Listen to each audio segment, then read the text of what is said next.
Monsieur Edgar Leblanc-Fil, président du Conseil présidentiel de transition de la République d'Haïti. Je prie le protocole de bien vouloir accompagner son Excellence et je l'invite à s'adresser à l'Assemblée.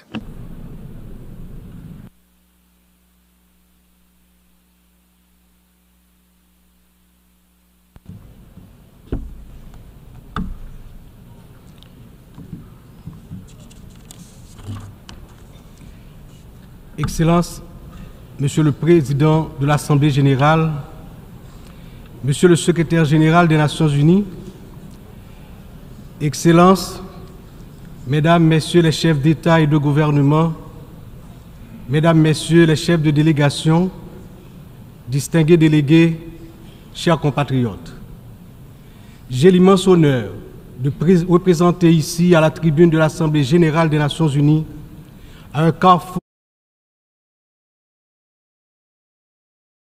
peuple haïtien digne et fier qui, malgré les tempêtes de tous ordres, a toujours su se relever. Première république noire du monde, Haïti porte dans ses entrailles la fierté d'une lutte héroïque pour la liberté et la dignité humaine. Elle se trouve aujourd'hui à un carrefour décisif. C'est donc avec le poids de cette histoire et l'espoir d'un avenir meilleur que je m'adresse à vous, en appelant à la solidarité agissante de la communauté internationale. Permettez-moi tout d'abord d'adresser mes chaleureuses félicitations à vous, Son Excellence Philémon Yang, ancien Premier ministre du Cameroun, pour votre élection en tant que président de cette 79e session de l'Assemblée générale. Haïti se tient fermement à vos côtés et vous assure de tout son soutien tout au long de votre mandat afin de faire de cette session un succès pour l'ensemble de la communauté internationale. Qu'il me soit permis aussi de saluer l'excellente qualité du travail accompli au cours de la 78e session par votre prédécesseur, Son Excellence, M. Denis Francis de Trinité et Tobago, qui a su conduire les travaux avec dextérité, sagesse et leadership. Je saisis également cette occasion pour exprimer au nom du peuple haïtien toute notre gratitude à vous, Monsieur le Secrétaire général Antonio Guterres, pour votre visite en Haïti, votre présence sur notre sol et votre soutien indéfectible à notre démarche auprès du Conseil de sécurité, notamment pour renforcer la police nationale d'Haïti. Vos récentes interventions en faveur d'Haïti ont été vivement appréciées et resteront gravés dans nos mémoires. Je tiens à exprimer ma plus profonde gratitude à la communauté internationale pour le soutien apporté à mon pays en ces temps de crise. Cette solidarité, qu'elle se manifeste à travers des initiatives de sécurité, d'aide humanitaire ou de soutien au développement, est grandement appréciée. Par cette coopération continue, et mieux adaptée, Haïti se remettra plus forte, plus résiliente et engagera confiante sa marche assurée vers le développement et le progrès. Je salue ici tous les compatriotes haïtiens à travers le monde qui, tout en restant attachés à leur pays natal, sont obligés de chercher d'autres cieux plus cléments pour gagner leur vie. Tout le monde reconnaît qu'ils sont de rudes travailleurs. Je veux leur dire, partout où ils se trouvent, que le Conseil présidentiel de transition et le gouvernement pensent à eux en attendant que les conditions soient réunies pour qu'ils reviennent au bercail. J'en profite pour saluer Amnesty International et d'autres organismes opérant dans le domaine de la défense des droits humains qui suivent de près les violations des droits des migrants haïtiens à travers le monde. Je me permets, au nom du peuple haïtien, de saluer fraternellement tous les amis d'Haïti qui ont fait preuve de solidarité envers les migrants de notre pays, en particulier ceux résidant à Springfield dans l'Ohio aux États-Unis. la longue histoire d'amitié et de solidarité réciproque entre nos deux nations depuis notre participation à la bataille de Savannah en 1779 nous permet de dire avec confiance que le peuple américain rejette toute incitation à la haine contre notre communauté. La participation active des immigrés haïtiens à différents niveaux de la vie des États-Unis est tangible et significative. À cet égard, les passions qui émergent naturellement lors d'une campagne électorale ne devraient en aucun cas servir de prétexte à la xénophobie ou au racisme dans un pays tel que les États-Unis, une nation forgée par des immigrants de toutes origines et qui s'est érigée en modèle de démocratie à l'échelle mondiale.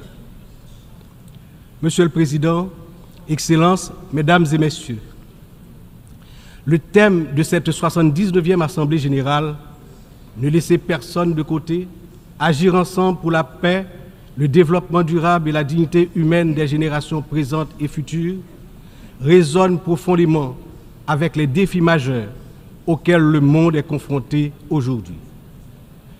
Ce thème est un appel urgent à l'unité et à la coopération internationale dans un contexte où les inégalités, les conflits et la crise climatique exacerbent la vulnérabilité de millions de personnes à travers le globe.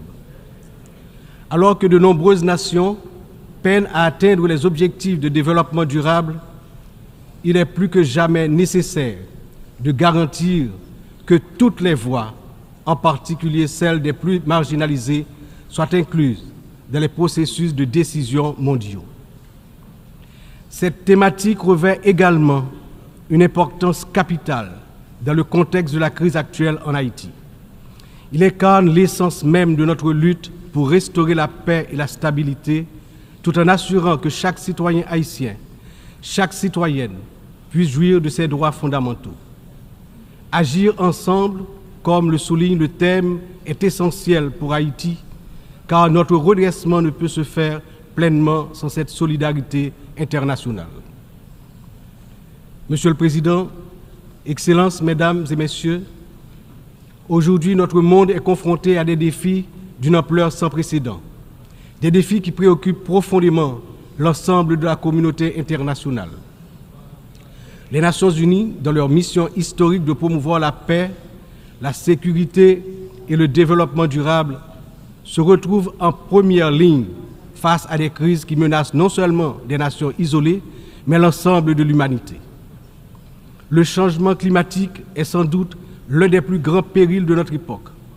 D'après les données récentes du groupe d'experts intergouvernemental sur l'évolution du climat, la température mondiale a déjà augmenté d'environ 1,1 degré centigrade depuis l'ère pré-industrielle.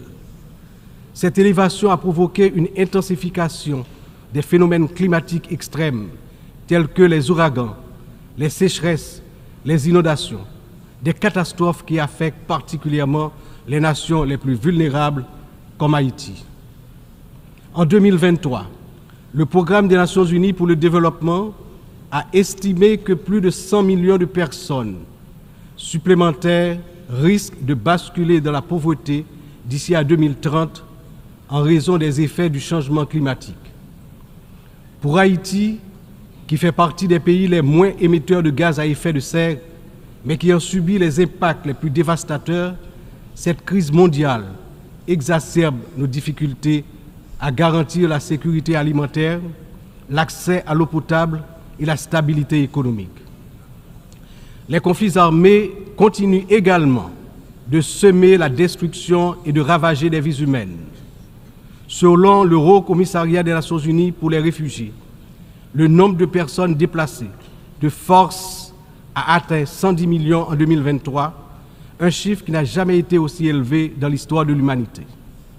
Que ce soit en Syrie, en Ukraine ou dans la région du Sahel, ces conflits prolongés exacerbent la pauvreté, détruisent des infrastructures vitales et entraînent des flux massifs de réfugiés. Le monde ne peut rester inactif alors que des millions d'hommes, de femmes et d'enfants fuient les violences en quête de sécurité et de dignité. L'engagement de la communauté internationale est plus que jamais nécessaire pour trouver des solutions diplomatiques et promouvoir des initiatives de consolidation de la paix. Un autre défi majeur concerne les inégalités économiques qui continuent de se creuser. Selon le rapport sur le développement humain 2023 du PNUD, près de 1,2 milliard de personnes vivent encore dans la pauvreté multidimensionnelle, c'est-à-dire qu'elles manquent d'accès à des services essentiels tels que la santé, l'éducation et des conditions de vie décentes. La pandémie de Covid-19 a amplifié ces inégalités, poussant des millions de personnes supplémentaires dans la pauvreté. Pour des nations comme Haïti, l'impact a été dévastateur. Avec un taux de pauvreté des plus élevés, le pays fait face à des défis structurels profonds. Mais ces inégalités ne sont pas seulement un problème haïtien, elles sont un problème mondial qui requiert des réformes économiques globales. En outre, les défis liés à l'insécurité alimentaire se sont intensifiés ces dernières années.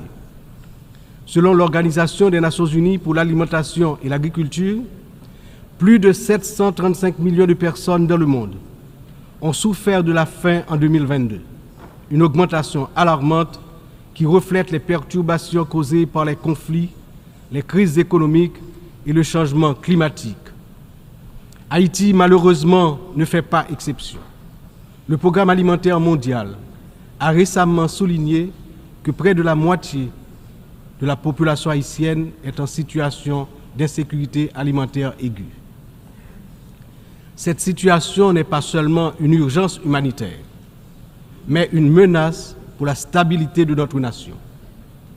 Nous devons travailler ensemble pour renforcer les systèmes agricoles, garantir un accès équitable aux ressources alimentaires et lutter contre la faim de manière concertée et durable. Enfin, les progrès technologiques apportent de nouvelles opportunités, mais également de nouvelles menaces. L'accélération du développement de l'intelligence artificielle, la prolifération des cyberattaques, la désinformation mettent en danger la stabilité des démocraties à travers le monde. Le rapport de l'Union internationale des télécommunications montre que la fracture numérique reste un défi majeur avec près de 2,7 milliards de personnes n'ayant toujours pas accès à Internet en 2023. Haïti étant l'un des pays les moins connectés, doit impérativement bénéficier de soutien pour combler cette fracture numérique et participer pleinement à l'économie mondiale du XXIe siècle. Cette année, Haïti réaffirme son engagement en faveur de la préservation de notre patrimoine commun, les océans. C'est pourquoi j'annonce aujourd'hui avec fierté que Haïti signera l'accord sur la biodiversité marine au-delà des juridictions nationales, adopté le 19 juin 2023 et ouvert à la signature depuis le 20 septembre 2023.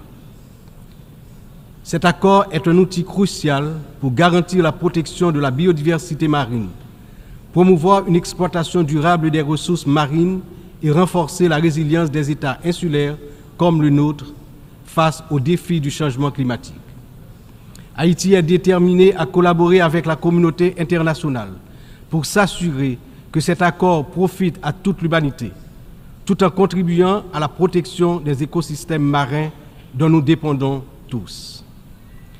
Ces défis mondiaux ne peuvent être relevés que par un engagement renouvelé en faveur du multilatéralisme, de la solidarité et de l'action collective. Haïti, malgré ses difficultés, se tient prête à collaborer avec la communauté internationale pour surmonter ces crises et bâtir un avenir où la paix, la justice et la dignité humaine triomphent. Mais nous ne pouvons y arriver seuls. C'est ensemble que nous devons agir pour garantir que personne ne soit laissé de côté. Excellences, Mesdames, Messieurs, en proclamant l'indépendance d'Haïti le 1er janvier 1804, le général Jean-Jacques Dessalines, père fondateur de notre patrie, a donné aux droits de l'homme leur caractère universel. En d'autres termes, avec le triomphe de la révolution haïtienne de 1804, Ayant lancé le processus de démantèlement de l'ordre colonial et esclavagiste, les droits de l'homme ont cessé d'être uniquement les droits de l'homme blanc pour devenir les droits de tous les hommes, de toutes les femmes, c'est-à-dire les droits de l'humanité tout entière. À ce titre, en tant que représentant de la République d'Haïti, porte-parole officielle du peuple haïtien, je me vois dans l'obligation d'attirer l'attention des dirigeants des grandes puissances sur le danger de guerre nucléaire menaçant l'existence des peuples sur tous les continents. Dans cette optique, au nom de la République d'Haïti, je lance un vibrant appel aux chefs d'État de tous les pays membres des Nations Unies pour leur demander d'éviter à l'humanité le péril de la fin de la civilisation sur Terre. Monsieur le Président, Excellences, Mesdames et Messieurs, je m'exprime aujourd'hui avec l'expérience de plusieurs années consacrées au service de mon pays. Mon parcours politique, profondément ancré dans l'histoire d'Haïti, m'a permis de traverser de nombreuses épreuves, toujours avec un même objectif, le progrès de mon pays, la fierté, la dignité restaurée et le bien-être du peuple haïtien meurtri. Ayant présidé le Sénat de la République de 1995 à 2000, puis ayant été témoin de moments critiques de notre histoire politique, j'ai vu de près les défis auxquels notre nation a été confrontée. Mon engagement politique remonte à une époque où les luttes pour la stabilité et la démocratie étaient omniprésentes. Aujourd'hui, en tant que président du Conseil présidentiel de transition, je me retrouve à nouveau à un moment charnière de l'histoire d'Haïti. Mon parcours m'a enseigné que la résilience et la volonté collective sont les seules voies pour garantir un avenir stable et prospère. C'est avec cette vision, ce dévouement et la force que confère cette riche expérience politique que je m'engage à conduire la transition déterminée à mener Haïti vers la paix, la sécurité et la démocratie participative par la tenue de la conférence nationale, le renouvellement du personnel politique à travers des élections libres, crédibles, transparentes. Le peuple haïtien, malgré ces épreuves auxquelles il est confronté, refuse de se laisser submerger par le désespoir. Des défis d'une ampleur sans précédent, une violence dévastatrice, une instabilité politique persistante, une précarité quasi générale et une pauvreté dégradante se posent à son intelligence et à ses capacités d'action. Au milieu de cette tempête, il a compris qu'il lui fallait prendre une décision courageuse, celle de se mettre ensemble, de s'unir malgré les différences profondes pour pouvoir se relever et se mettre en marche, en toute confiance, vers la sortie de la crise multidimensionnelle qui l'afflige depuis déjà trop longtemps. La création du Conseil présidentiel de transition est une matérialisation de cette décision, un exemple tangible de cette volonté de se réconcilier avec soi-même. Ce Conseil qui rassemble organisations de la société civile et toutes les tendances politiques du pays est le fruit de longues négociations. Il incarne la pluralité de la société haïtienne. Sa feuille de route est claire: restaurer la sécurité publique, organiser des élections libres, transparentes à la fin de l'année 2025, rétablir la confiance dans les institutions de l'État.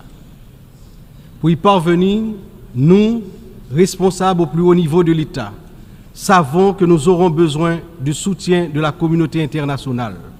Mais d'abord, nous devons compter sur nous-mêmes, sur notre résilience, notre capacité à surmonter les divisions internes. Il est important de souligner que la résolution des problèmes d'Haïti repose avant tout sur les épaules du peuple haïtien. Il est de notre devoir, en tant que nation souveraine, de prendre en main notre destin, de surmonter les divisions et de construire ensemble un avenir de paix et de prospérité. Cependant, cette responsabilité n'incombe pas seulement à nous.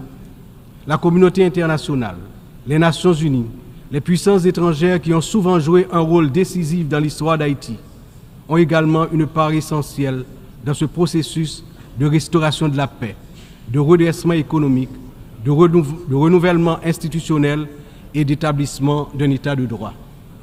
En ce sens, L'échec d'Haïti à se relever n'est pas seulement celui d'une nation. Il traduit un échec collectif, une incapacité mondiale à respecter pleinement les principes de solidarité, de justice et de coopération internationale. C'est ensemble, avec une responsabilité partagée et un engagement renouvelé, que nous pourrons transformer cette crise en opportunité et tracer une voie durable vers la paix. Aujourd'hui, Haïti fait face à une crise sécuritaire d'une gravité sans précédent. La montée en puissance des gangs armés, la violence généralisée, l'instabilité politique ont plongé la nation dans un état de vulnérabilité extrême. Les citoyens vivent dans la peur, incapables de circuler librement partout sur le territoire national, d'aller travailler ou d'envoyer leurs enfants à l'école sans risque, notamment dans la région métropole de Port-au-Prince, la capitale. Cette situation affecte tous les aspects de la société haïtienne, fragilise les institutions, paralyse l'économie, mine l'espoir de lendemain meilleur. L'avenir du pays est menacé. 50% de l'effectif des gangs de la région de la capitale sont constitués d'enfants et d'adolescents, filles et garçons. Ils servent souvent de chair à canon lors des opérations contre les forces de l'ordre. Ils sont l'objet de graves violences de toutes sortes, y compris des violences sexuelles. Ces abus et violences exercés contre des enfants et des adolescents doivent être considérés comme un crime contre l'humanité, compte tenu de leurs conséquences sur les générations à venir. Le rétablissement de la sécurité nationale est une priorité absolue pour les autorités haïtiennes. Elles sont pleinement engagées à mettre fin à cette spirale de violence et à restaurer l'ordre afin de garantir à chaque citoyen, à chaque citoyenne, le droit fondamental à la sécurité. Elles sont conscientes que la paix et la stabilité sont les fondements indispensables pour permettre à Haïti de se redresser, de rétablir la confiance dans ses institutions, d'assurer le développement socio-économique du peuple. Dans cette optique, la décision du Conseil de sécurité d'autoriser le déploiement de la mission multinationale d'appui à la sécurité à travers la résolution 2699 a été une réponse directe aux appels du peuple haïtien. Cette mission, bien que n'étant pas une force onusienne classique, incarne l'engagement de la communauté internationale à soutenir Haïti dans sa lutte contre l'insécurité. J'exprime au nom du peuple haïtien ma profonde gratitude aux États contributeurs, notamment au Kenya, pour avoir accepté d'assumer le leadership de la mission, ainsi qu'à tous les pays qui ont apporté leur soutien. Les forces de sécurité nationale, avec l'appui de la mission, ont déjà montré des résultats tangibles sur le terrain permettant à la population de retrouver progressivement une certaine normalité. Beaucoup, néanmoins, reste encore à faire. Haïti a accueilli plusieurs missions des Nations Unies au cours des 3 dernières décennies, notamment la MINUSTA. Si certaines de ces missions ont contribué à stabiliser temporairement le pays, elles ont également laissé un héritage lourd de conséquences. Des allégations de violations graves des droits humains, y compris des abus sexuels, ont ébranlé la confiance du peuple haïtien. L'absence de poursuites et de réparation pour les victimes a renforcé un sentiment d'impunité, minant ainsi les efforts de reconstruction. Il n'est cependant jamais trop tard pour bien agir et pour tirer des leçons du passé. En repensant l'approche, nous avons l'opportunité de redorer le blason des missions internationales en Haïti et de construire un avenir meilleur pour le peuple haïtien. C'est dans cet esprit que nous souhaitons voir amorcer une réflexion sur la transformation de la mission de soutien à la sécurité en une mission d'opération de maintien de la paix sous mandat de l'Organisation des Nations Unies. Cette transformation permettrait non seulement de sécuriser un financement plus stable et d'élargir les capacités de la mission, mais également de renforcer l'engagement des États membres en faveur de la sécurité en Haïti. Je suis convaincu que ce changement de statut, tout en s'assurant que les erreurs du passé ne se répètent pas, garantira le plein succès de la mission en Haïti. Excellences, Mesdames et Messieurs, je me tiens aujourd'hui devant cette Assemblée en tant que voix de la République d'Haïti, pays dont l'histoire est inextricablement liée aux idéaux de liberté et de justice que nous célébrons tous ici. Mais Haïti, la première nation noire indépendante du monde, est aussi la grande victime d'une injustice historique qui a non seulement retardé son développement, a aussi marqué son peuple d'un fardeau dont les répercussions se font encore sentir. En 1825, à peine 21 ans après avoir gagné sa liberté au prix d'une lutte héroïque, Haïti a été contrainte de payer une dette colossale à la France, pays colonisateur, en échange de la reconnaissance de son indépendance. Cette rançon imposée sous la menace a siphonné les ressources de la jeune nation, la plongeant dans un cycle infernal d'appauvrissement dont elle peine toujours à sortir. Cette dette a été une forme de punition pour sa hardiesse à se libérer des chaînes de l'esclavage et hisser l'être haïtien à la dignité de l'homme. Elle a été une pénalité injuste qui a asphyxié le potentiel économique et social du peuple noir d'Haïti pendant des générations. Dans le contexte d'aujourd'hui, où plus que jamais, l'attention est portée sur les efforts pour restaurer sans délai la sécurité et répondre aux immenses